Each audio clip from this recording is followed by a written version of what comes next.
garowe madaxweyne xasan sheekh maxamuud xasaanad madaxweyne laguma soo dhaweyn maantay yeelkadeeda madaxweyne xasan sheekh maxamuud waxaa laga cabsi qabaa inuu cashada diido caaw sidii ra'iisul wasaare maxamed xuseen rooble ma cashadiisa la cuni karaa waxa loo dul qaadan kara maaha dani madaxweyne xasan sheekh maxamuud maanta midda uu ku sameeyay waxaan qaniyo ma dhihi karno ku xumays ma dhihi karno waxa aan ku tilmaamno ma naqaanba waxaa laga cabsi qabaa hadda madaxweyne xasan sheekh maxamuud sidii ra'iisul wasaare maxamed xuseen rooble inuu cashada diido maadaama aan madaxweynaha garowe oo dhamayso u soo bixin boor iska daayay xitaa baabuurta madaxweynaha siday wax yaroo waxa waaye xitaa oo dabayla ma daba socon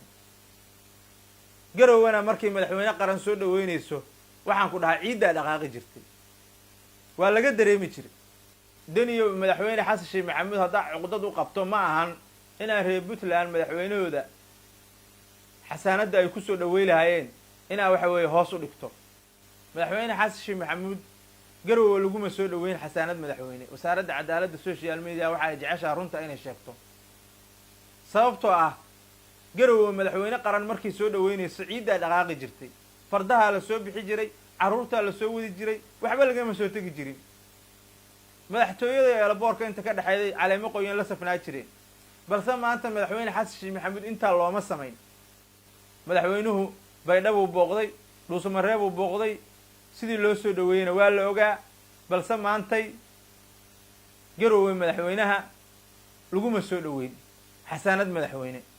qodobadan soo socda ayaana caddaynaya madaxweyne xasan sheekh maxamuud inaan xasaanad madaxweyne lagu soo dhaweyn kow madaxweynaha astaan qaran iyo salaan ciidan midna looma saarin mana loo samayn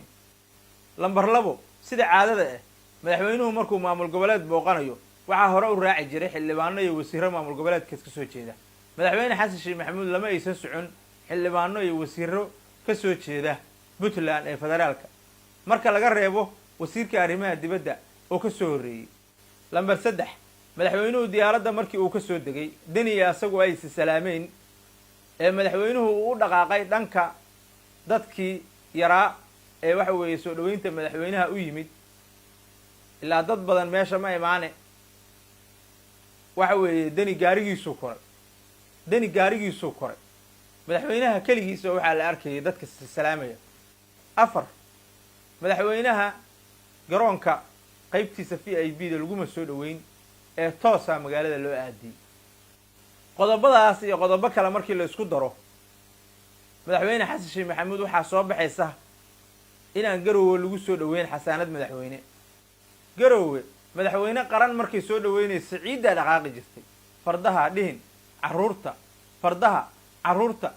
waxba lagama soo tegi jirin culumo ganacsato odayaal dhammaan waxa weeye dadkao dhan baa soo bixi jiray madaxtooyada iyo inta ka dhexaysa eelaboorkana waa safnaa jireen caleemo qoyanay ruuxi jireen balse maanta taas ma aysa dhicin madaxweyne xasan sheekh maxamuud garowe laguma soo dhaweyne waa lagu bahadilay dhulkaana lagu jiiday wasaaraddu dhihi mayso shacabka reer puntland madaxweynaha dhulka ku jiiday ee waxa ay leedahay dani ayaa cuqdadii madaxweyne xasan sheekh maxamuud uu u haayay maantay u muujiyey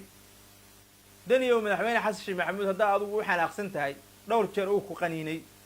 ma ahayn inaa adigu waxa weeye puntland ku qaniinta madaxweynaha ma ahayn inaa madaxweynaha soo dhaweyntiisa iyo xasaanadii ay shacabka reer puntland kusoo dhawey lahaayeen inaa hoos u dhigta ma ahayn waxaa la rabay shacabka inaad soo abaabusho waxaa la rabay ciiddow inay dhaqaaqdo waxaa la rabay madaxweynaha adigu si kalaba uga cadgoosee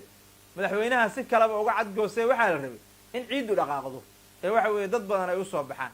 yeelkadeeda madaxweyne xasan sheekh maxamuud xasaanad madaxweyne maanta laguma soo dhaweyn bal adigu aragtidaada commentiga nagula wadaag muuqaalkaana sii sheer garay oo lay garay si u gaaro shacab badan daawada haddaan lagu cusubtaa nagu soo biir haddaa hore noola joogtana waa ku mahadsan tahay daawashada muuqaaladeeda muuqaalka xiga intaan ka gaari doono waa anigu wasiirka cadaaladda social media hoonile